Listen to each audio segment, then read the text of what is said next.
Afternoon, everybody. Welcome to Todd Klindt's SharePoint podcast number 308, recorded live Monday, October 3rd, 2016. Did I screw the nuts? 308. Shut up, you there with the fingers. Be quiet. I'm your host. So you guys can't see it off camera. Shane's trying to figure out how many fingers is 8, and he is failing miserably. It's like he's a Simpsons character, and he can't figure out how many fingers to hold up. I am your host, Todd Klindt. I am back from Ignite, well-rested, well-educated, and I will be taking you through the next 30 minutes of technical goodness.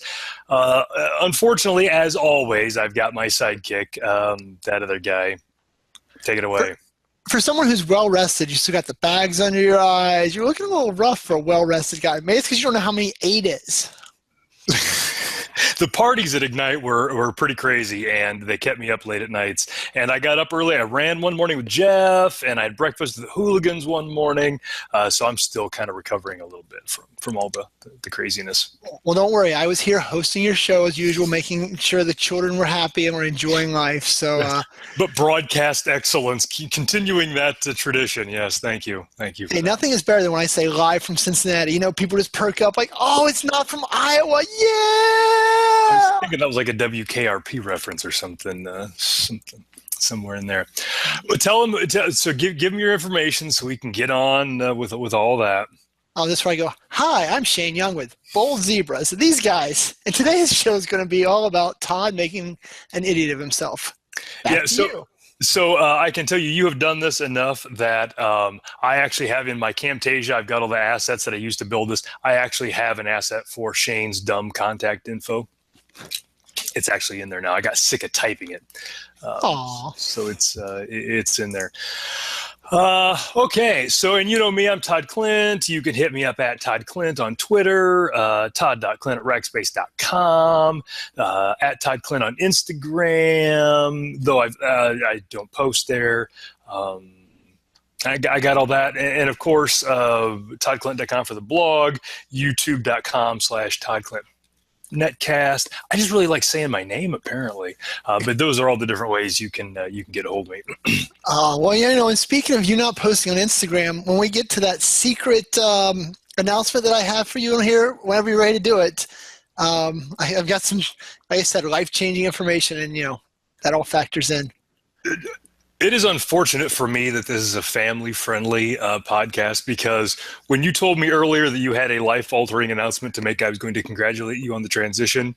That it had been something you've been working towards for many years, but I can't really get into all that or any of those things. So we'll go to production notes, and then we'll let Shane do his thing here first. Production notes, we're all caught up. I against better judgment, I went ahead and published Shane's podcast last week, number 307. And while I was doing that, I was reminded that I hadn't published 306. So I went ahead and cranked those out 2 at a time.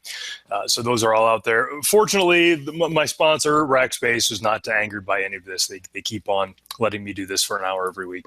So we've got all that. And I'll hopefully get this one out as quickly as I can.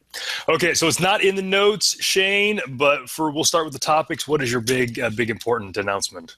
Well, I think before we do that, you know, this shows how rusty you are from missing the show. You forgot to thank your sponsors. You know, you gave them a slight little nudge there, but we need the addresses and all that stuff. So show some love to the sponsors, and then I will finally let you in on my big secret. It's good that I have you guys keeping me honest, because God forbid we could have skipped that part and not brought anybody's attention to it and just let that happen. That is no fun for me, right? It's like when I call out our segues, right? I enjoy pointing out the screw-ups, the transitions, and all the work we put in the show. I do not want it to seem smooth in any way, shape, form, or capacity.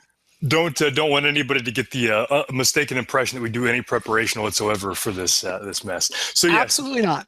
The sponsors are Rackspace, SharePoint.rackspace.com to find out about the SharePoint offerings and those kind of things, and Rackspace.com/Microsoft for all of the other yet equally important Microsoft products that Rackspace does. Bravo. Are you happy now, Shane? No. All right. Are you ready? I don't know. I don't know if I am or not. Big drum roll. So I had to take the old Chewy, right? The monster. You guys have all seen him here on the show once or twice because he's a pain in my butt. to dog classes on Sunday, and at dog classes, he got a little rambunctious, as he usually does, and he may or may not have caused this to happen. My goodness. Can you see it? It's a dark day, folks. So how did your dog cause you to get an iPhone? He said, "Daddy, if you want me to listen in class, you're going to get a fruit phone." No. So, long story short, he got really fired up. I was wearing some shorts that did not really, I was wearing like athletic shorts. No, sent the phone flying. Phone landed flat, just like this. Didn't crack. I've never cracked a Nokia all these years of dropping them, but it no longer turns on. So Sunday I had to go to the fruit phone store and, hang out with some dude named like Majel or something that had kind of a sideways haircut. And very fancy hair. That's one of the requirements to work there, yeah. Yeah, hipster dude. I didn't punch him. I struggle not punching hipsters, if we're just being honest. But yeah, and they sold me a fruit phone, and I just accepted it. So the good news is the one so you had what, a 950 XL, I think was the one yes. you had. So when it fell face first, it still ran as many apps after that as it did directly before that. So there was very little loss. I'm surprised you were able to tell at all that anything had happened. Yeah, well, it was blinking, right? It got a new app by doing that. It got the Blink app, so it went back to 1985 web design and said, "Here you go." Gotcha. So as we'll continue on this, one of the displays at Ignite was HP, and they showed their little thing with the 950 XL and the Continuum dock and all the crazy mechanics around that, and it's a really great thing. And the woman, she was very proud. You could tell she rehearsed this and she went through it a bunch of times. She's like, "So what do you think of all this?" And I'm like, I gotta ask, why the hell did you do this with Windows Phone? I'm like, this is awesome, but why Windows Phone? She's like, well, this is a business thing, and why not Windows Phone? I'm like, because there's no damn apps on Windows Phone. She's like, oh, come on now, what isn't there apps for? So I take a big breath and I breathe deep into my belly, not one of those shallow ones up in the chest, but one of the deep ones, and I start rattling off apps, and I get like 17, 18 in the list, and she's like, okay, but this is a business phone, and I felt bad for her. Yeah, that's probably the dumbest question she's ever asked in her entire life, right? What apps aren't there? What apps are there? Let's just start there. Yeah, it was, and again, the technology and all that was great. And I mean, we've had this discussion 1,000 times, but there's just no ecosystem. Yeah. So now that you've sold your soul to the ghost of Steve Jobs, how many days has it been? How do you feel about yourself? So it was Sunday. I mean, we're less than 24 hours in, so I'm still very new. I'm very very impressionable right now, trying to figure out, do you swipe this way or that way, or touch this or touch that? I mean, because for all these years, people have ratted this ramble, right? It's so great. It does everything you ever need to do, blah, blah, blah, but it's so usable. I don't know. I don't feel, it's usable, but it's not like this nirvana experience where it just knows what I want to do. And I'm like, oh, if I touch here, just magically things will happen. It's not been that type of experience. Well, so let's do this. And Lou Simonetti in the chat room asked, what kind of apps we were ranting off and all that. So what you will find now is that everything has an app. Like I bought a new TV a month ago. It's got an app, and it's awesome. That app doesn't exist for Windows Phone. It does it, I'm sure. So now I've got this Vizio TV that I can control from my phone, which is really great. I don't have to find remotes or anything like that. Those are the kind of things. So now you're going to say, well, I wish I had one of those things that would do my garage door opener. There's an app for that. You can do it with your phone now. So it's all these little things that you've just been avoiding because you knew there would never be an app. Now all those little things are just going to start happening for you. Yeah, that's the crazy part, right? There is an app for everything. I told Nicole it's going to cost her a fortune, right? I'm going to start automating things around the house, and like you point out, now everything has an app. Now everything I've ever wanted to do, I can do. Yeah, and that's where it's going to be great. And so it'll take you a little while, but you'll be like, I can't believe I didn't do this. I mean, it's just there's so many things. And so Lou, when she was asking about that, those are the things I'm like, there's no app for my garage door opener. There's no app for my TV. There's no app for if this, then that. There's no app for, I just started labeling them off, and she's like, well, but this is a business phone. And I'm like, I get that, but there's no way in hell I'm going to carry two phones, one that does all the stuff that I want and my business phone. There's just very few people do that. Yeah, well, it is tough. And the great exciting app, right, is I can now do Snapchat. So I look forward to junk mail. Yeah. And not junk mail like you guys are thinking. Completely different kind of junk mail. Now I have to get on Snapchat so that I can Get my junk mail. send you junk mail, not get your junk mail. Oh God, no. Oh heavens, no.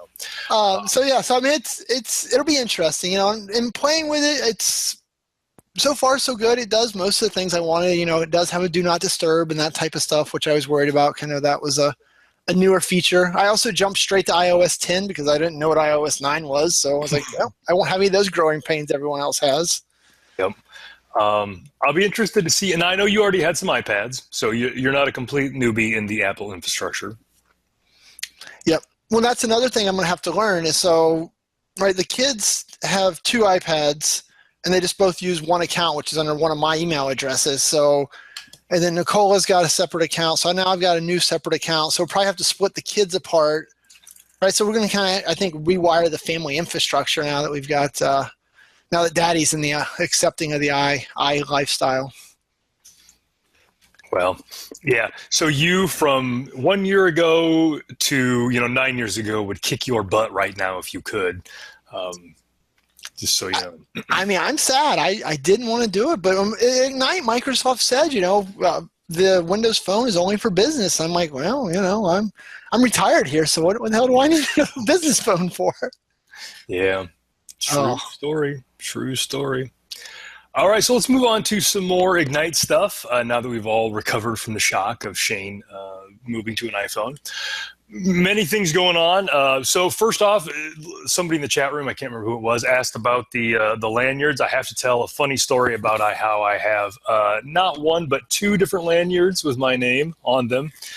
So Wednesday morning we had the big hooligan breakfast, and I hate walking around outside of a conference with my badge showing for a bunch of reasons. Number one, I have so much working against me not looking like a complete dweeb, just in a general sense. I don't need a dumb conference tag making it that much worse. Number 2, from kind of a social engineering sort of thing, I don't want all that information hanging out as I'm walking around and people figuring out who I work for and all that.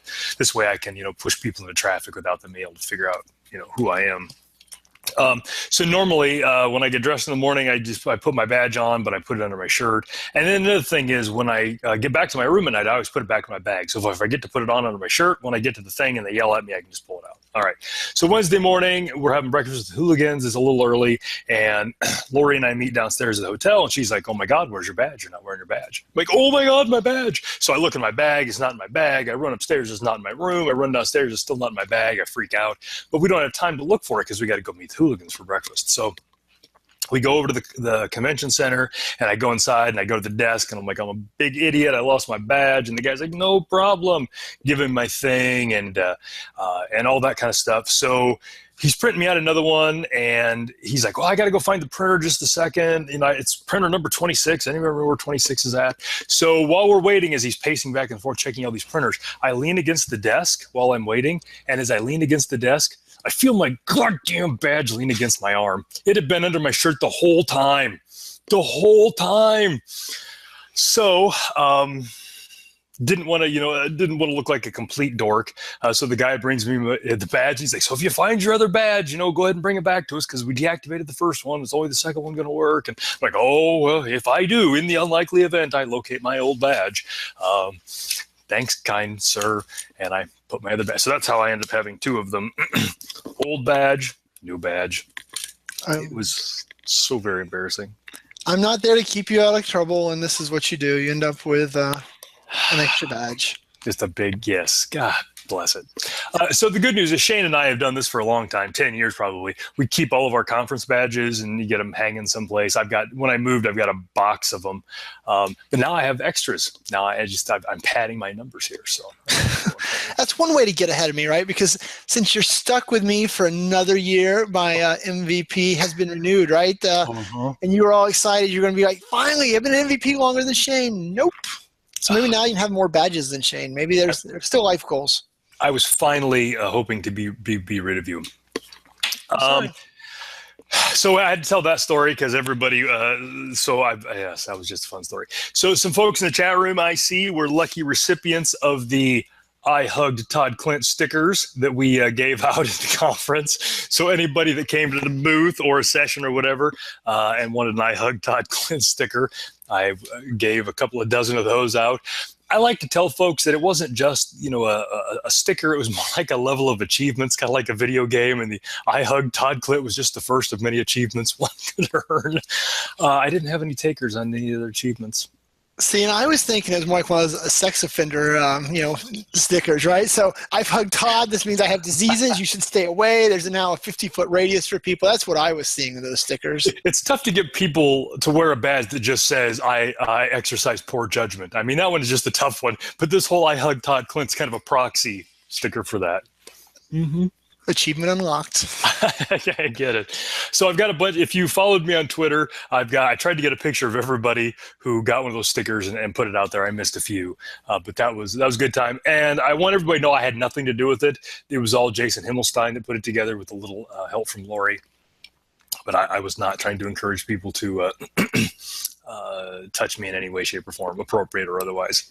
Restraining orders. Man, look at this. It's 5:20 and we've covered exactly nothing in the show so far. Nothing. I got hugs. I got A1.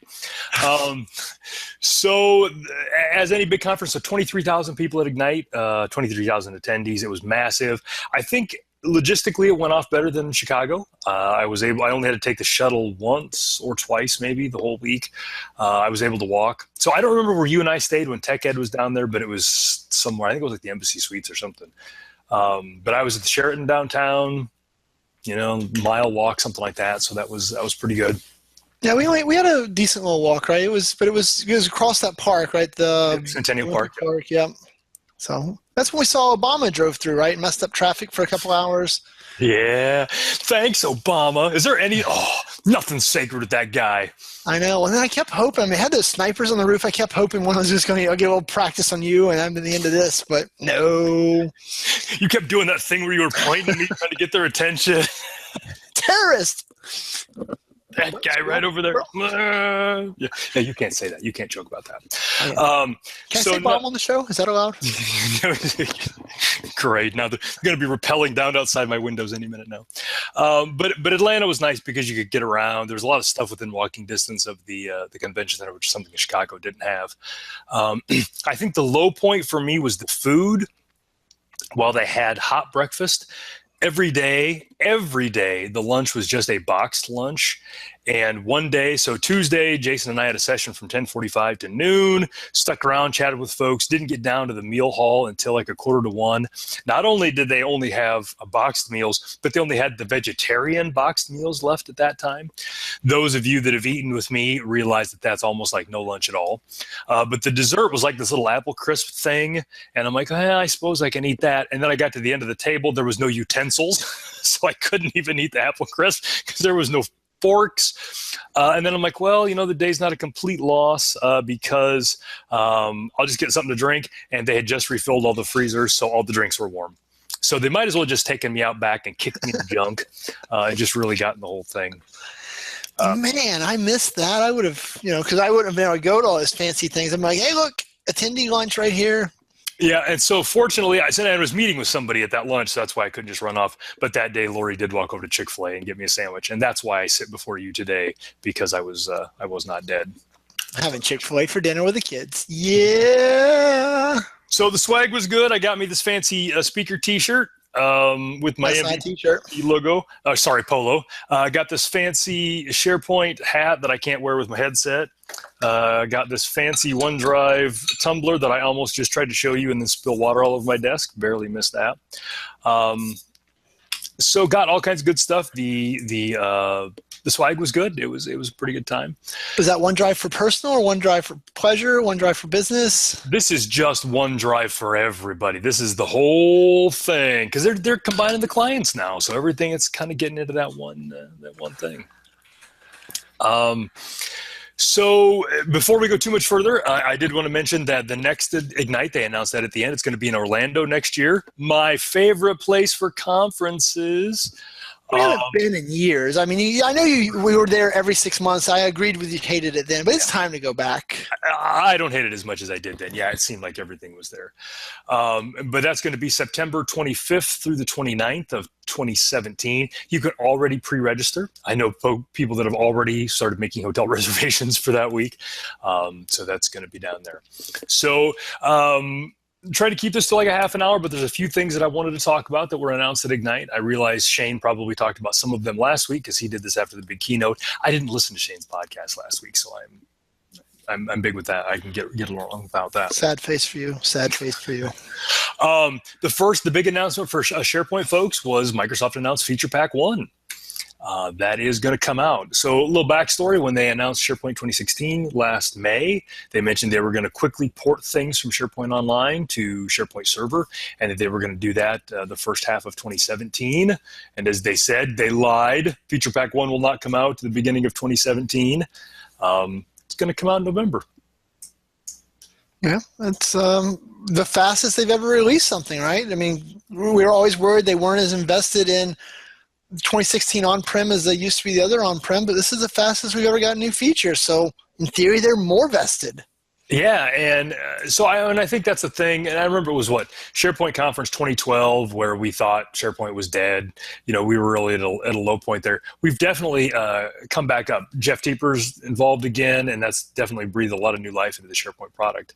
And Feature Pack 1's got a lot of really big stuff in it. I don't remember which pieces you talked about last week, but there's a pretty good list. The big one is a revamped MinRoll.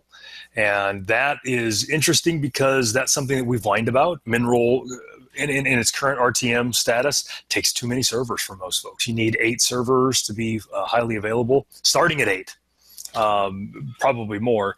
And that was just too many for a lot of shops. So the new MinRoll lets you combine the web front end and distributed cache roles, and also the app server and the search roles. So you can get a fully MinRoll compliant farm with 2 servers, highly available for 6 or something like that, 4.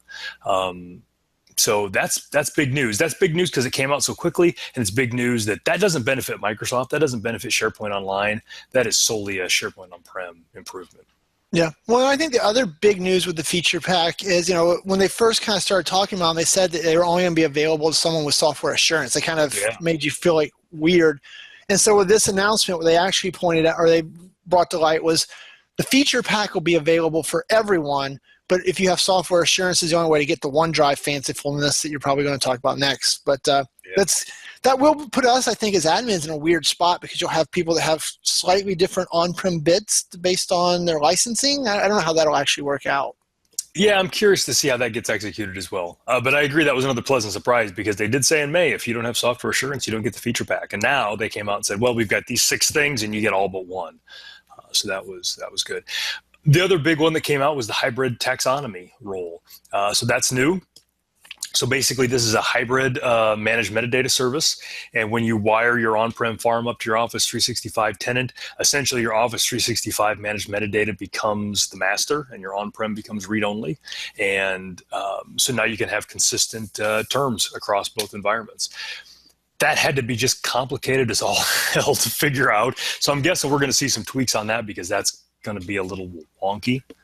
Now, see, so I looked at it the other way around. I was actually sitting here thinking that was a pretty easy one to knock off, because all of the since we got managed metadata back with 2010, it's always kind of had this parent-master relationship, and it's had this ability to feed from the service app level. And so really, it's just kind of doing a stretched farm with 2013. It's all been done via web services the whole time as well. So I was thinking it was actually a pretty easy one to take and lop off to start. Well, I hope you're right, and I hope that they don't. It doesn't have any bugs in it. That just seemed like one, where things get updated. But that's another one. As we see, we're no longer seeing the march to the cloud. We're now seeing the march to hybrid. This was an important piece, so I thought that was good. Custom tiles, which is kind of a weird thing. We've got the waffle on the side now, and that's been getting a lot of improvements. It's on-prem. It's changing shape and all that. You can more easily create custom tiles now, which is good. Yeah, well, that's trying to tie that look and feel together is interesting. Especially, I don't know I know you don't do a lot with Office 365, but did you see the new team site interfaces and all the pieces involved with that? How I mean, it's radically different. And if you know about SharePoint, it's almost hard to use. Whereas if you know nothing about SharePoint, it's really easy to use. So that type of stuff flowing downhill will be interesting also. Yeah, and so that makes me wonder if how quickly those kind of things are going to make it into feature packs. Because you're right, it is very jarring, and so it's in their best interest to keep those UIs as close as possible. Yeah, but then your target audience that you're pushing it down to is all going to be like, WTF. Broke my SharePoint. Yeah, so interesting. So did you want to talk about the OneDrive thing? I've got another OneDrive thing, but... No, it's just the new OneDrive APIs, right? I kind of hit on that last week, so... Yeah. So the big news, so that's a little bit in there. I'll be honest, I haven't read up on the APIs much. I think the big OneDrive news last week was the Windows OneDrive client is getting updated, and it is going to, by the end of, and I think it's in preview now, don't quote me on this, but the new client where you can sync folders from SharePoint Online outside of your OneDrive in the client. Oh, goodness. You need a diagram or something. I'm confused. I need a whiteboard back here. And so essentially before last week, the next gen sync client would only sync your My Sites, your personal sites in SharePoint Online. Yep. And obviously that's not the end state. But now being able to sync things outside of that is becoming a thing now. There's an article about that. It's fun because part of what you have to do is you have to unlink the old OneDrive client, which is really Groove, back from 2007, which is fun because before we started, I was listening to some music on the music app built into Windows, also called Groove. So not that Groove, but the other Groove. Don't get your grooves crossed. Microsoft, they grab on the words, right, and they just fall in love with them. It's like the words power they love the word point, active, groove. I mean, there's just like 5 or 6 words. They're just like, how can we get this into the new product? Yep, DirectX, ActiveX, Active Desktop, Active Directory. Yeah, they certainly do. So that's coming out, and hopefully by the end of the year, they'll have that all figured out. The other thing they added to this one is selective sync, so the ability to sync only folders inside of things. When you're syncing down, you don't have to have everything done. And I didn't read up on this. I only saw some headlines, but apparently they teased somewhere in a screenshot or something the ability to bring back placeholders, probably in OneDrive Consumer. But that was something that was in Windows 8 where you could see all of your files even if they weren't synced down. And then as you hit them, they would sync down, which is a brilliant idea. But the execution wasn't very good, and I think they're hoping to get that fixed. Yeah, I saw that headline also and did not read it. So we'll just assume that the headline was accurate. There you go. Only the best reporting here, folks. Okay, trying to keep this to 30 minutes. Another big announcement that was kind of a quiet announcement is that there will not be service packs for SharePoint 2016. Just not going to do it. It's all just going to be patches. And the other thing that they mentioned was they're not calling them cumulative updates anymore. They're just calling them patches. So that's a little change there. The patching story has gotten a lot better in 2016, the best it's ever been. So this is big news for folks who try to sit back and wait for Service Pack 1. You're going to be waiting a long time. There will be no Service Pack 1. So they announced that in the pre-day session a bunch of other times. And so the immediate question was, why not? Service packs are tested more heavily. We rely on them to be more reliable. And one of the folks from Microsoft brought up that we were like 6 months into SharePoint 2016. They put a patch out every month. So far, there have been 0 regressions reported. There are no regressions in 2016 so far. I don't know how I feel about that, right? 'Cause in reality, yes, there's no regressions, but all the issues that I've pointed out so far, they've just found ways to cleverly say, oh yeah, that's just working. They found ways around the word regression, which is Well, so let's make sure we're on the same page. But in software parlance, a regression is something used to work, you applied a patch, and you regressed. You went backwards, and now it doesn't work anymore. So are there any things that used to work that don't work after you patch SharePoint 2016? I would argue that I found a couple of things, but we're still in the courtship debates and some of those. So I've not. And that number won't stay 0 forever. Yeah, I mean, we all know that. But I think it's gotten better. So we'll just have to see what that landscape looks like moving forward. It has gotten better. I guess it goes also back to the question of, are enough people using SharePoint 2016? Because, I know every time I dig into something, I feel like I'm the first person who's ever touched it. So it's like climbing Mount Everest. I'm like, yes, I'm the first man to ever use the bathroom in the snow. Wait, no. So I listen to a lot of 80s music, and so when you said that, for whatever reason, Madonna's Like a Virgin is the thing that came into my mind when you said, I feel like I'm the first one to have ever touched this. I'm glad that you have those feelings. Yeah, and then I guess the other question becomes, we know that the September 2016, I've talked about that a couple of different shows, but does September 2016 become the new, jumping off point that everyone has to get to? Just, we know it kind of changed a whole bunch of stuff under the hood and things like that. So I'm looking forward to the patching story maturing here in the next few months up into the lead into November when the feature pack rolls. So yeah, and like you experienced, the September update apparently had some shenanigans under the hood because it took a lot of time. All right, so we're over a little bit. One other thing I wanted to mention, if you were not able to go to Ignite, or if you were able to go to Ignite but just not go to all the sessions that you want to, you can get all of the sessions on demand, or if not all of them, a whole bunch of them. You can get that by going to ignite.microsoft.com and then going up to the corner. I think there's an on demand, and that puts you at myignite.microsoft.com/videos. And it's a whole bunch of stuff. They've been adding things. There are some scripts out there that will download all the videos and download all the PowerPoints and all that. So you should be able to catch up on all the things that you missed. Yeah, you think they would build that script in, because every year someone writes a script to scrape them all out. You think that Microsoft is like, here's a button. They have. So I think it was the last SharePoint conference. I think they just gave us a button.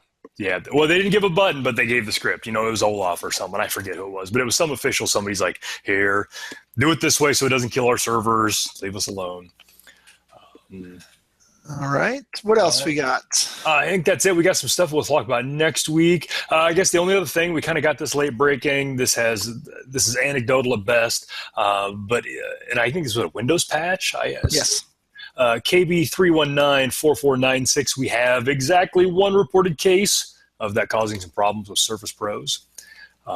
Keyboard issues, mouse issues, all that kind of stuff. So if you're patching your Surface Pros, trying to keep them all up to speed, consider waiting a couple of days on 3194496.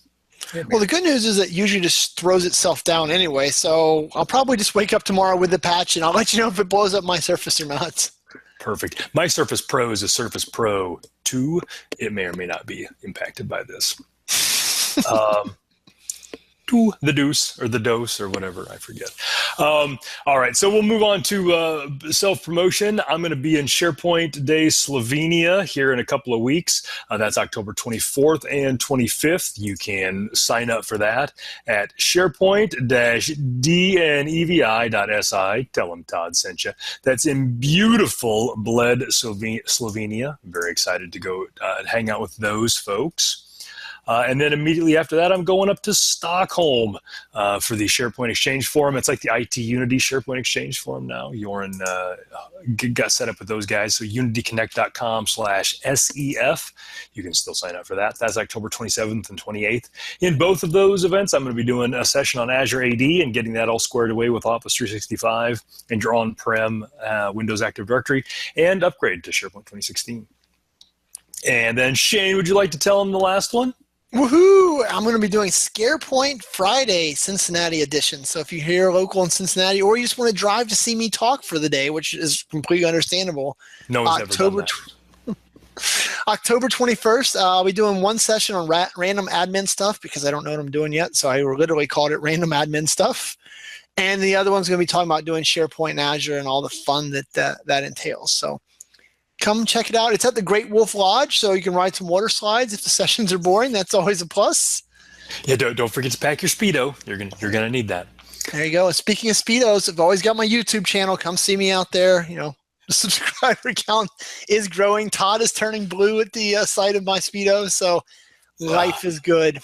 Goodness sakes. All right, everybody. Thanks for your time. We'll be covering some more of these Ignite things probably a little later as we kind of play with some of the stuff that was released. We didn't get a chance to talk about Windows or any of the Azure stuff or any of that. We can hit that in another one. And I would encourage you not to sign up for Shane's junk mail. if that should be the Speedo talk reminded me of that. So thanks, everybody. We will see you here next week. Same place, same time, same channel. See you later. See you.